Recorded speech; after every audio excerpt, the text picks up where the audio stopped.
Jaya Radha Madhava Kunja Bihari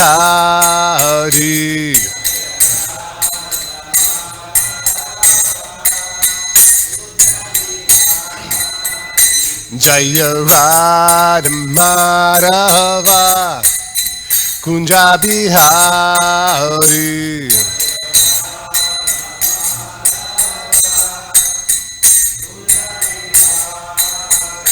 Jaya Gopi Jana Vallabha Girdhari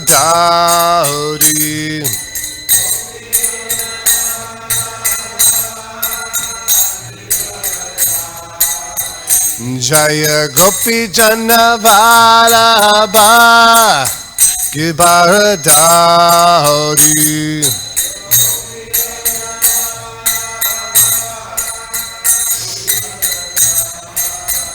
Jaya Radha Madhava Kunja Bihari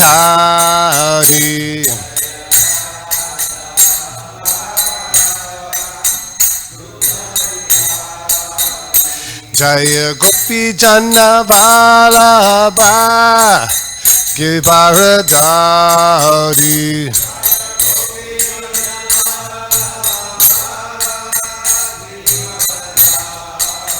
Yashoda Nandana Braja Jana Ranjana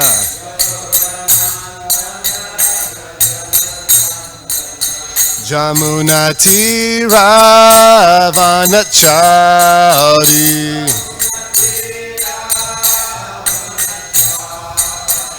Jaya Radha Madhava Kunja Bihari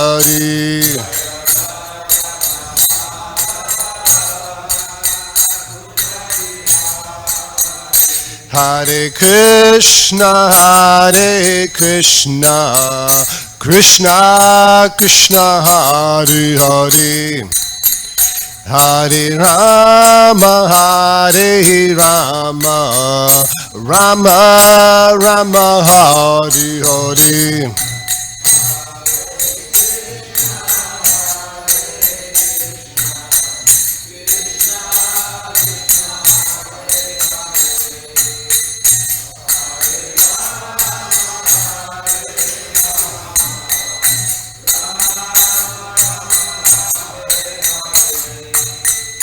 Hare Krishna, Krishna Krishna, Hare Hare, Hare Rama, Rama Rama, Hare Hare.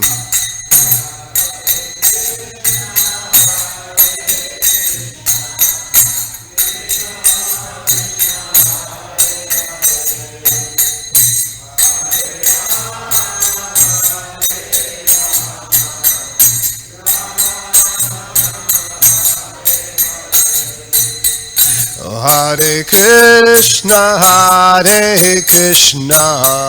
Krishna Krishna, Hare Hare, Hare Rama, Rama Rama, Hare Hare.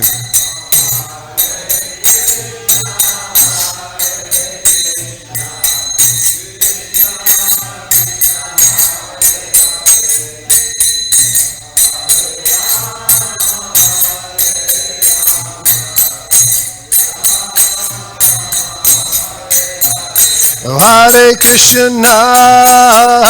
Krishna, Krishna Krishna, Hare Hare, Hare Rama, Rama Rama, Hare Hare.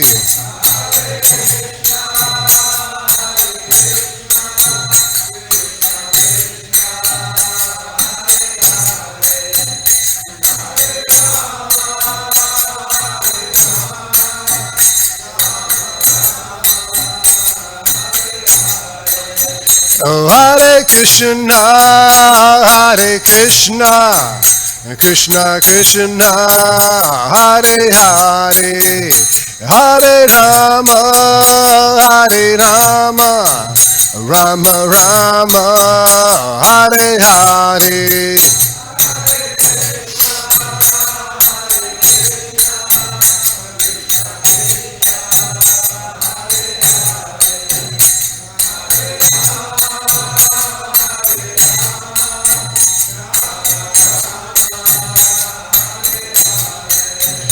Jaya Prabhupada Jaya Prabhupada Jaya Prabhupada Jaya Prabhupada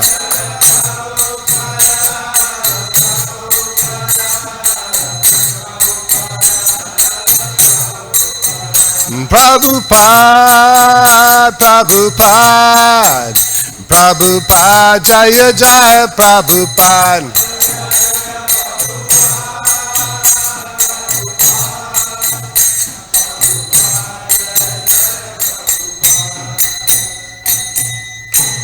Jai Om Vishnupad Paramahamsa Privraj Chakatur Society His Divine Grace A.C. Bhaktivedanta Swami Srila Prabhupada Ki Jai Om Vishnupad Paramahamsa Privraj Chakatur Society His Divine Grace Bhakti Santa Maharaj Ki Ananta Koti Vaishnavanda Ki Shinamacharya Haridas Thakur Ki. All glories to some devotees. All glories to some devotees. All glories to some devotees. All glories to Shri Guru and Shri Gauranga.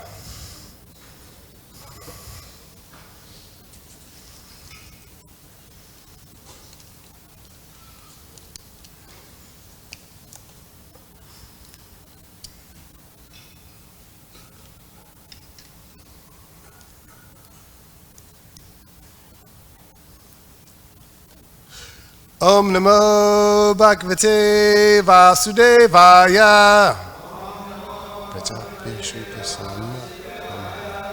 Om Namo Bhagavate Vasudevaya. Om Namo Bhagavate Vasudevaya. So reading from Srimad Bhagavatam, 3rd canto, Chapter 21, text 25. Prajapati Shuta Smaran Manurvikayat Mangalaha Brahmavartam Yodivarshan Shasti Sapatranavam Mahim Prajapati Shuta Smaran Manurvikyata Mangalaha Brahmavartam Yodivasan Shasti Saptaranavam Mahim Prajapati Shuta Smaran Manurvikyata Mangalaha Brahmavartam Yodivarshan Shasti Saptaranavan Mahim. Others?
Vaishnavis.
Brajabati Sutaha, the son of Lord Brahma, Smarat, the emperor, Manu, Swayambhavu Manu, Vakyate, well known, Mangalaha, whose righteous acts, Brahmavarta, Ya, he who, Adi Visan, living in, Shasti, rules, Sapta, 7, Arnavam, oceans, Mahim, the earth.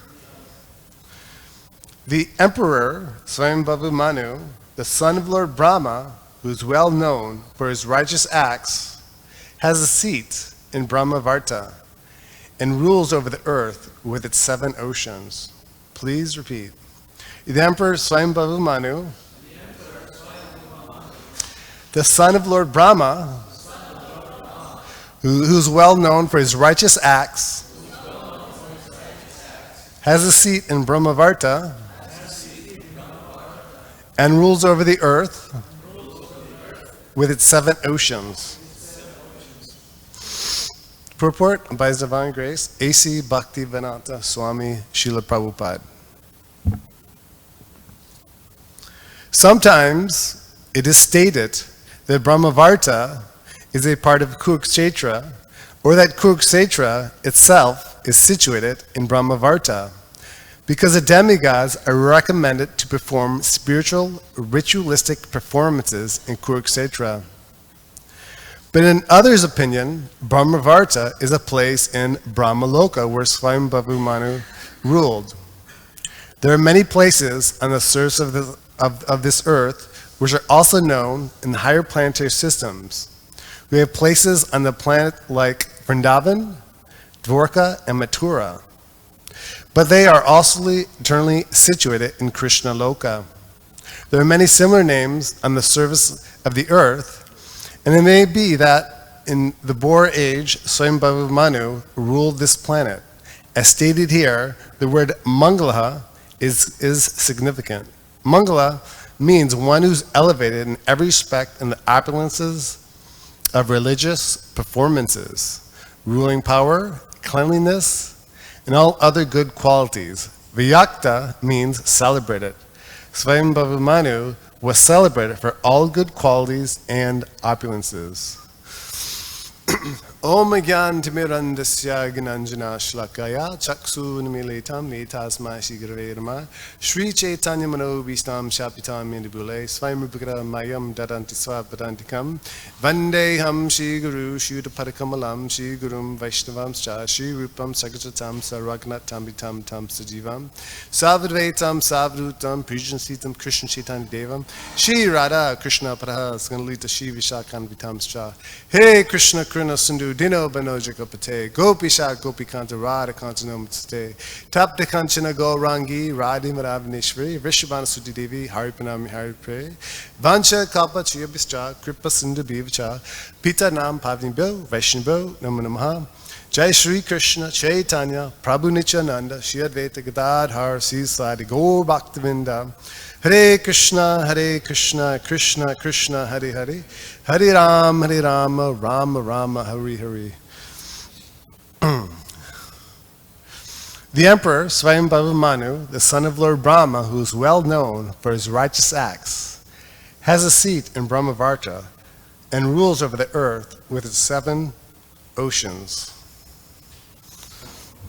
So I'd like to thank everyone for coming to Srimad Bhagavatam class and giving me this opportunity to serve. Even if the Bhagavatam is spoken by an imperfect speaker, just by hearing the words of Srila Prabhupada, we can all make gradual advancement. So thank you for giving me this opportunity. So we see herein this significant word, mangala, righteous, or righteous acts.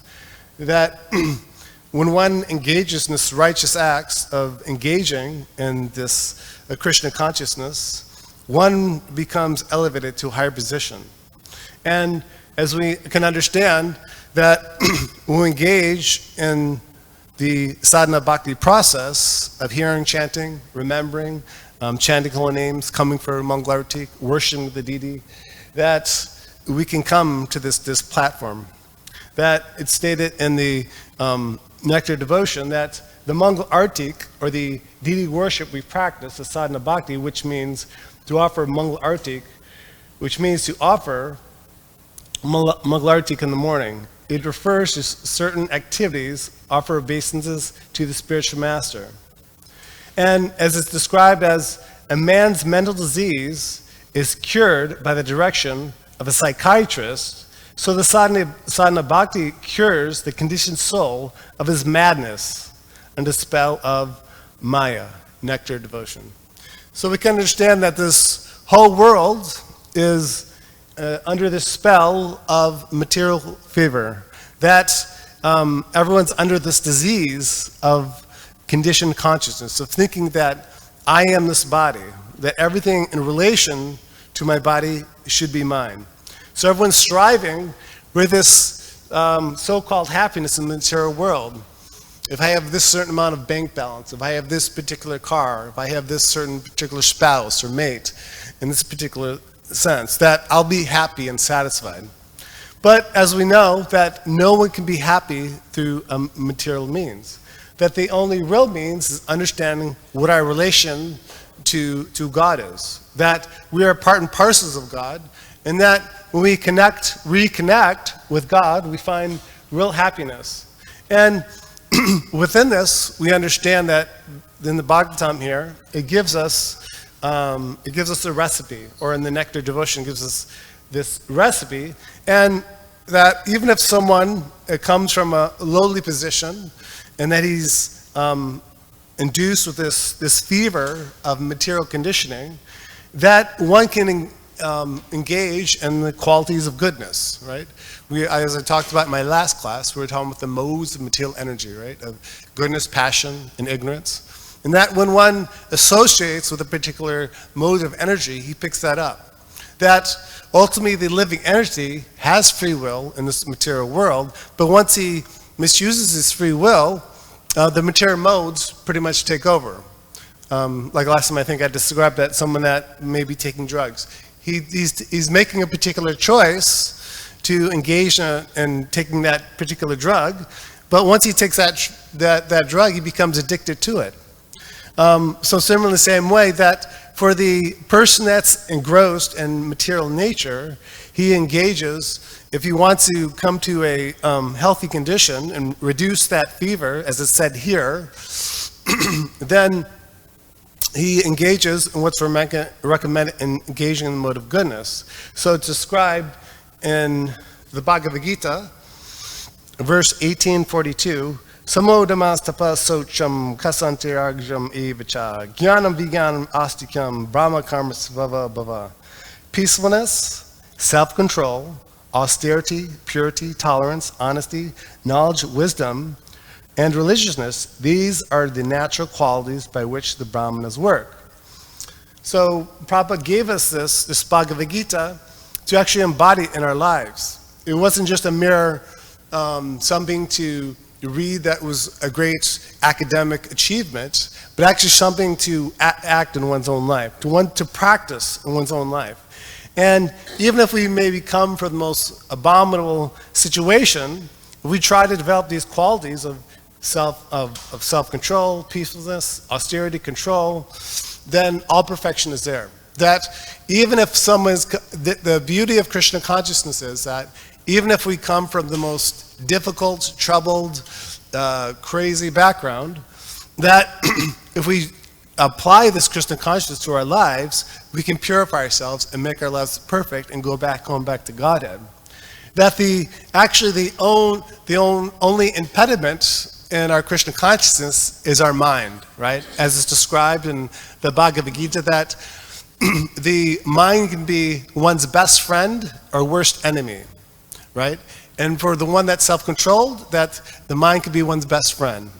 So we constantly learn to regulate ourselves in our Krishna consciousness by engaging in the Mangalarti, by chanting the prescribed number of rounds, by following the regular principles, by constantly reading, and most importantly, by trying to give this knowledge to others. That Krishna also says in the Bhagavad Gita that those that spread my glories are most dear to me, right? And we can do this through many ways and means by spreading this Krishna consciousness movement. We can go out distributing books, we can do Harinam Sankirtan, we have our restaurant, we have our gift shop.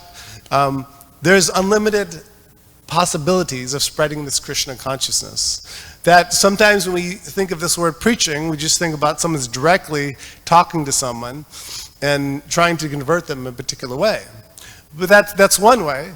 But one way is also just by presenting oneself as a very nice person, just by developing a friendship with someone, getting to know someone, and then actually sharing this Krishna consciousness with them. And so sometimes the idea we may think that people that live inside the temple are the ones that have the only opportunity to really preach. And that's certainly true because they have many opportunities and they can just focus their time on preaching to others. But even others that live outside, devotees that live outside of the temple, that have a temple within their own home, they can also actually do even more types of preaching because they're with people on a day-to-day basis that they see every day. That they, with people that they work with or people that they see, that they can give this Krishna consciousness by even just giving them prasad. So we say there's unlimited ways in giving Krishna consciousness. The only limit is our own mind and what we put on it. And so in order to be effective in in giving this Krishna consciousness is purifying the consciousness, right? That there are many scholars and Vedantists that know the Vedas like the back of their hand. They can quote shlokas like anything, right? But they really some of them haven't really touched the heart of the matter, of actually understanding what Bhagavad Gita really means. It means to surrender unto Krishna. Sarva dharmam prityaja mamikam saram jaja. That we should ultimately surrender ourselves unto the instructions of Krishna.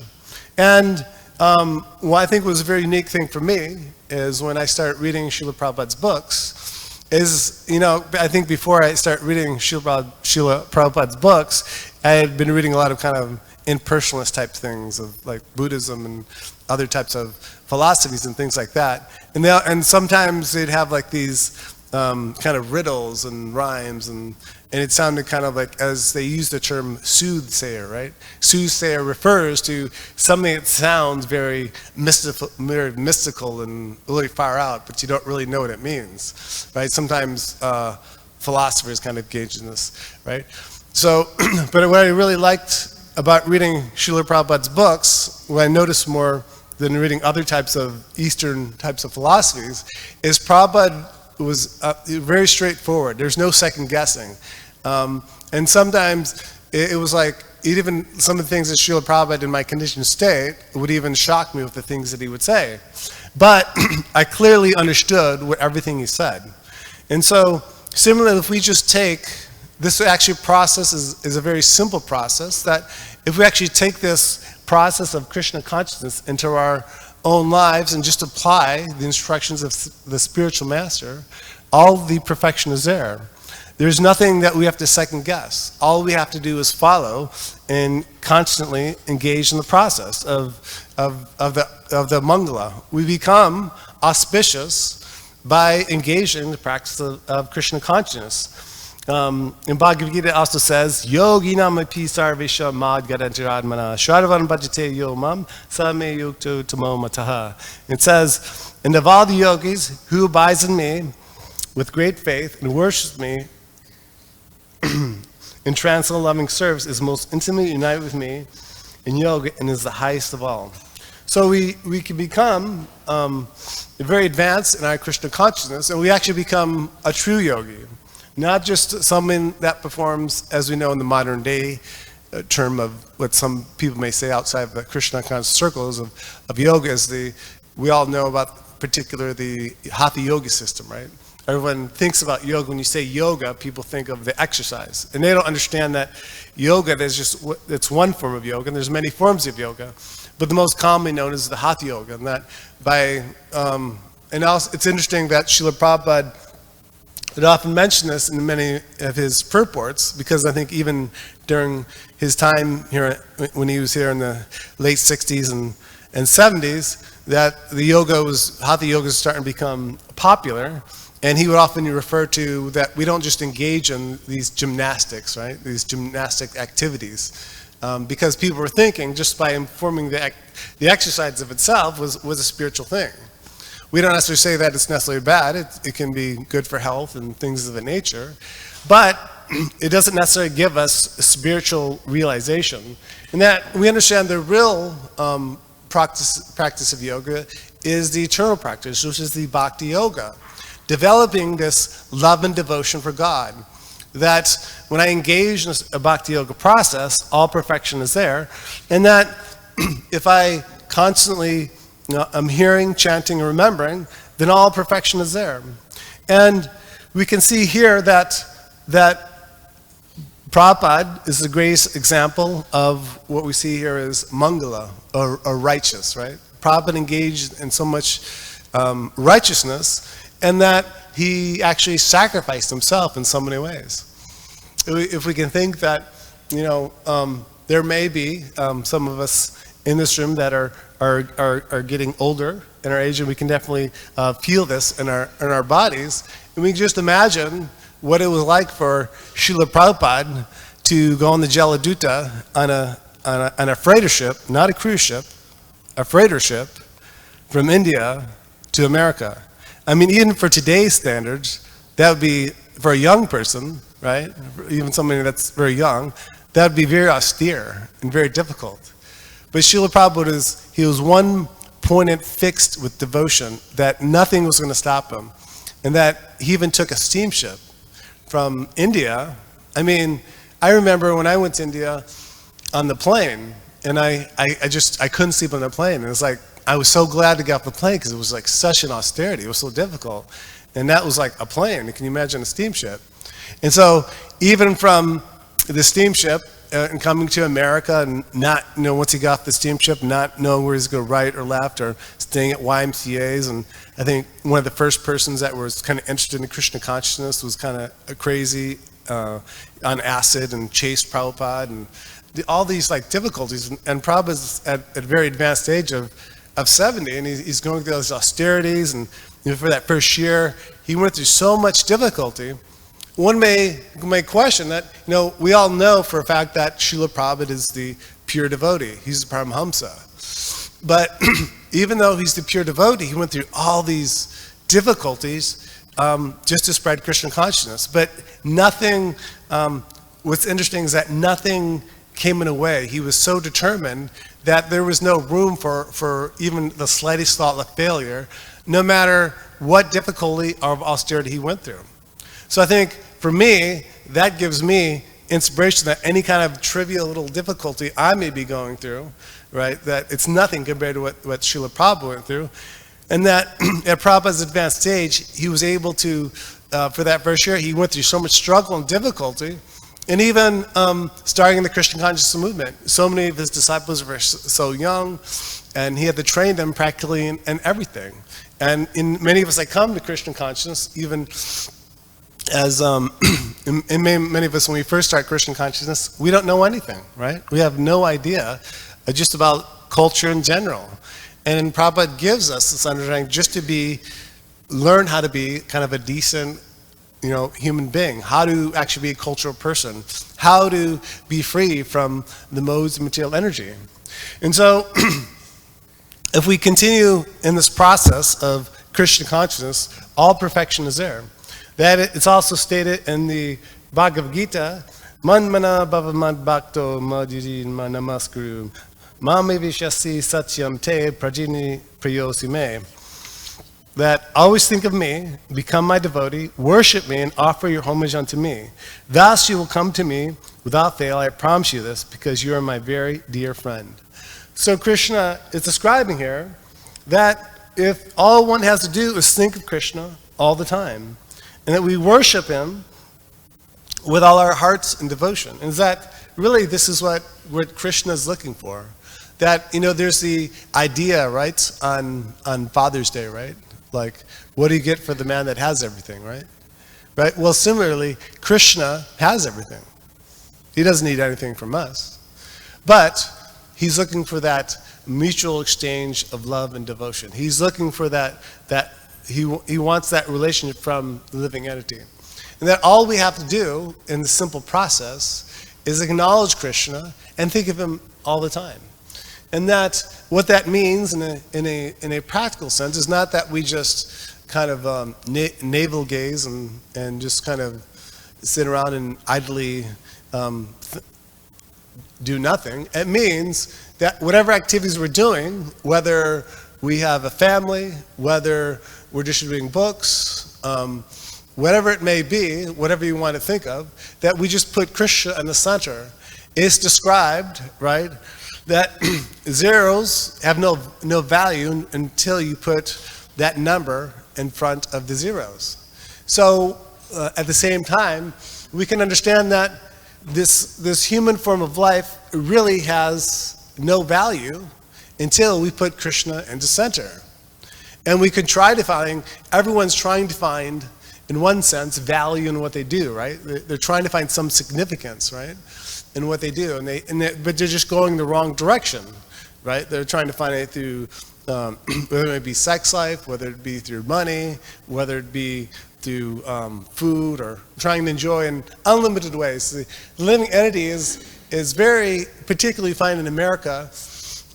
America's kind of known for being very inventive and coming up with different ideas. Like we understand that Henry Ford came up with he was famous for the assembly line. And we even think of someone like Steve Jobs, right? Steve Jobs himself wasn't necessarily this number one first class kind of software developer, but what he was good at was making, what he was good at was actually making technology very hip, very attractive. Like you see a lot of the computers themselves are very attractive, and so it developed this particular type of, as we may say, kind of cult following. Like everyone has to have the particular, Apple computer. And so he made, and that was one of his intentions that he was saying, that I'm trying to he would make things look very attractive for the consumer to buy. And so he launched this huge company. And so this was his genius in and of itself. So we can understand that all we have to do is ultimately put Krishna in the center, and all perfection is there.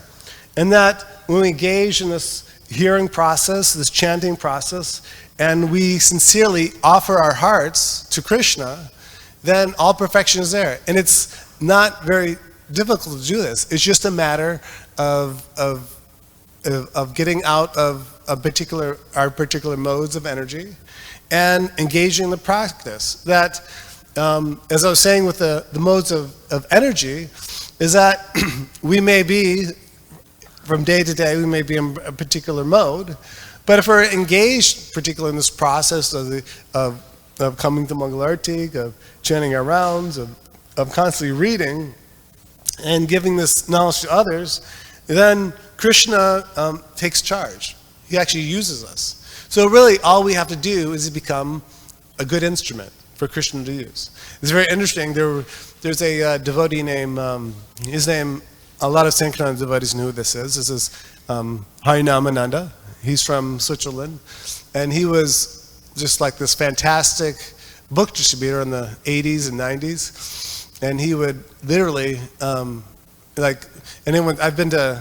he's from Switzerland, but I've been to Switzerland myself, and anyone's been there, that Switzerland's a very organized, very clean country, but it's very small in this respect, and that he would go to like these parking lots, right? And he would literally distribute like sets of books to people, like right there. And I would see these pictures, and it would always blow my mind, like, how is it possible that someone can just like take a set and go like to some parking lot where someone's coming out, and someone just takes a set? How is that possible? And everyone even asked him, like, how is it possible that you distribute all these books? And his simple response was that I just get out of the way and let Krishna engage in this service. It's not really me doing this, right? And I think Srila Prabhupada would say the same thing, that Krishna is just working through me in the things that I'm doing. And then Prabhupada did quite amazing things for the advanced age that he was.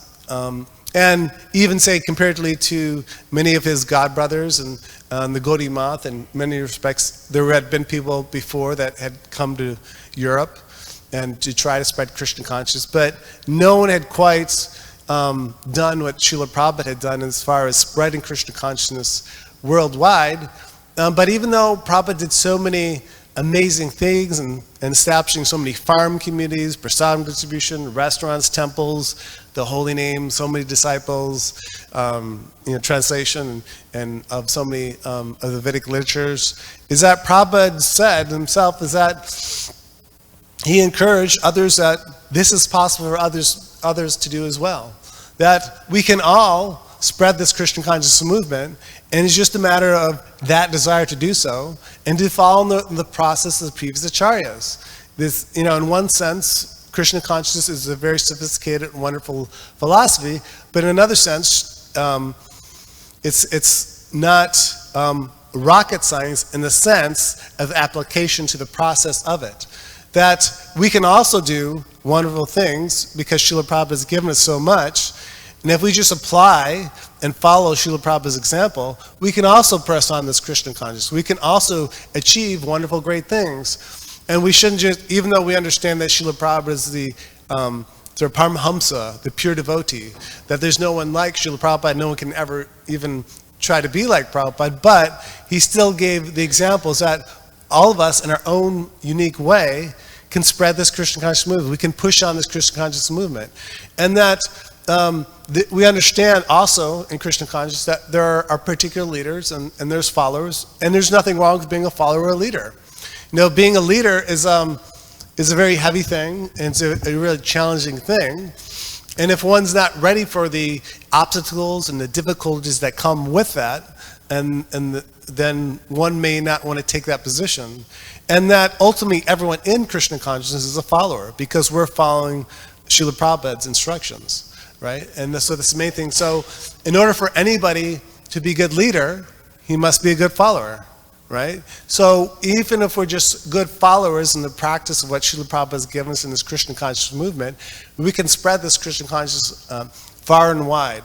And Srila Prabhupada has done so much, but we can understand even now, there's so many places in the world where there isn't active Krishna consciousness. Even in, say, the United States, right? There's places in the Midwest, there's places like, all kinds of places, and what to speak of around the world. And so we can continually be successful in our Krishna consciousness if we follow this process, and then we become mangala, we become righteous. We become righteous in our activities, and all perfection is there. So I'd like to thank everyone for taking their time to listen to myself, and if there's any corrections, criticisms, any thoughts, now is your time.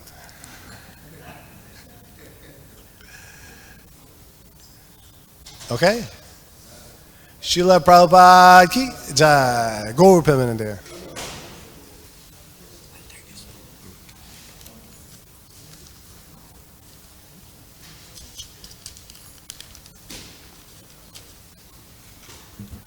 Thank you. Yeah.